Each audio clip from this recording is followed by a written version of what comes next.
Kalau kita nggak mengikuti kiai ajengan, terus kita ngikutin siapa? Pertanyaan. Tadi saya jelaskan jelas gamblang. La haula wala quwwata illa billah. Ya kita ikut Rasulullah SAW.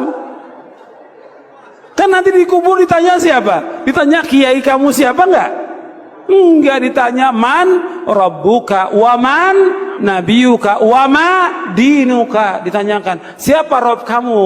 Siapa nabi kamu? Nabi saya kiai fulan. Nabi saya ajangan, enggak ada. Siapa nabi kamu? Siapa nabinya? Muhammad sallallahu alaihi wasallam. Yang kita ikut disuruh oleh Allah apa? Ikutin Nabi Muhammad sallallahu alaihi wasallam. Gini, memang harusnya kita tidak perlu ikut Syafi'i atau Imam Malik, Imam Ahmad, Imam Abu Hanifah, itu nggak perlu. Yaitu ketika kita memang hidupnya bersama Rasulullah. Buat apa nanya Imam Ahmad bin Hambal? Kan ada Nabi di depan kita, Nabi. Ngapain nanya Imam Ahmad? Imam Ahmadnya juga belum lahir. Buat apa nanya kepada Syafi'i? Syafi'i belum lahir. Syafi'i lahir tahun 150 Hijriah, ya kan? Abu Hanifah lahir tahun 80 Hijriah.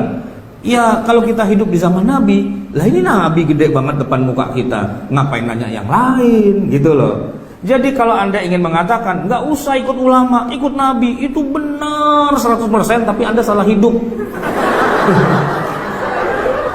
Tahun hidupnya di tahunnya Nabi, gitu loh, ya kan?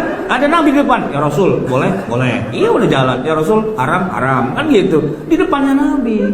Ini dia hidupnya di zaman sekarang, 14 abad kemudian. Dia bilang, saya nggak perlu ulama, saya langsung pada Nabi.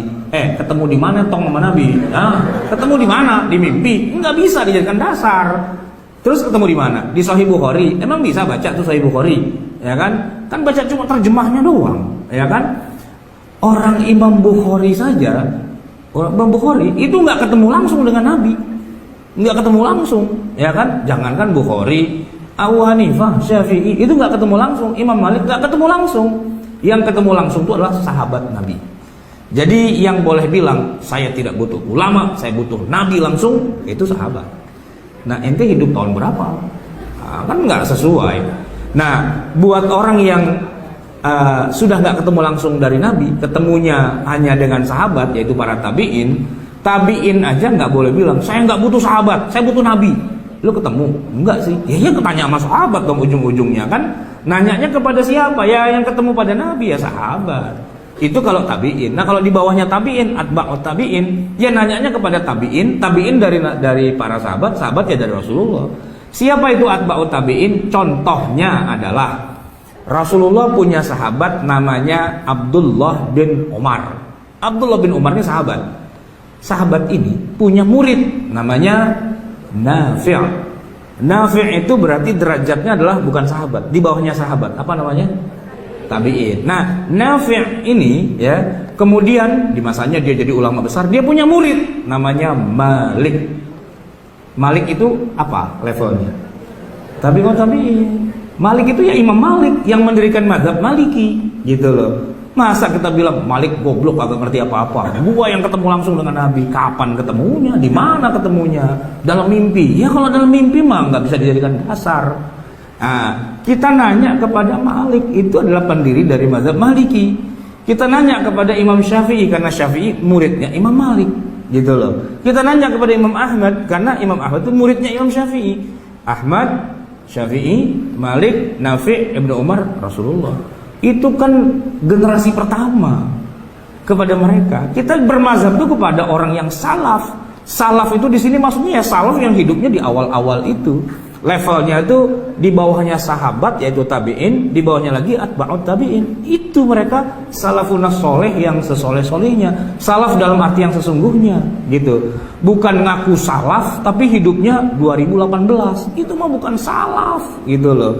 Orang zaman sekarang tapi ngakunya ke sana. Terus saya tanya, kalau emang Anda ketemu langsung dengan Nabi lewat jalur apa? Lewat pakai hadis, Emang hadis ente ketemu langsung dengan Nabi kan enggak? Tapi dari sahabat, dari tabi'in, dari atba'unya kan lewat jalur yang sama juga, lewat jalur Imam Ahmad, lewat jalur Imam Asy-Syafi'i, lewat jalur Imam Malik, kan itu juga. Jadi dia bilang saya nggak mau ikut mazhab, tapi pakai hadis, ya berarti hadisnya kan lewat jalur orang yang sama juga. Kenapa kalau hadisnya dipakai tapi ijtihadnya nggak dipakai? Kan nggak masuk akal. Sedikit belajar sejarah lah gitu, biar nggak kelihatan begonya tuh kelihatan banget gitulah ya.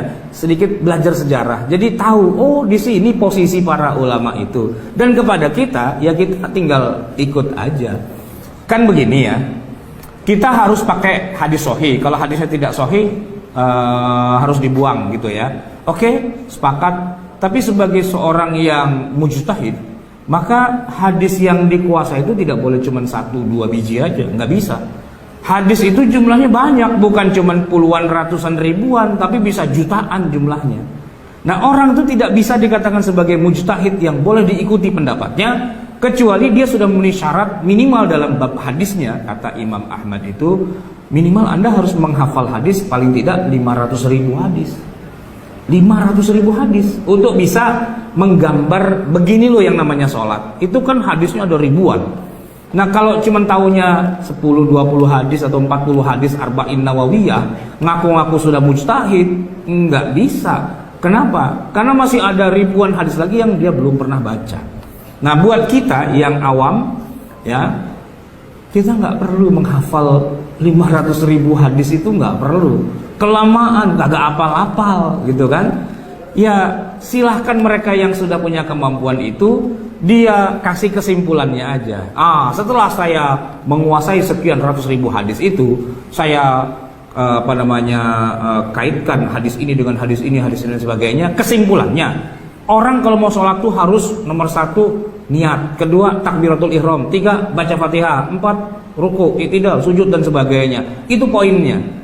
Setelah dia pelajari semua, kesimpulannya begitu. Nah kita sebagai orang awam, kita ambil kesimpulannya aja. Karena yang beristihad juga bukan orang sembarangan, orang paling ngerti. Siapa lagi yang lebih ngerti dari mereka? Ya mereka ngajari ke kita kayak gitu kesimpulannya. Ya itulah. Yang dibilang bermazhab itu kan ya begitu. Nanya kepada yang memang ahlinya. Saya kalau nyetir dari Jakarta ke Jogja bawa mobil sendiri, itu kalau pas lebaran kadang-kadang suka kesasar-sasar karena suka dibuang-buang jalanannya itu. Dulu sering nyasar di Tegal karena masuk kota kan. Tapi jalannya dibuang lagi ke sana, dibuang lagi ke sana, itu suka kebingungan. Kalau udah nyasar gitu, wah repot nih. Bisa-bisa nggak sampai Jogja malah balik lagi ke Jakarta kan gitu ya.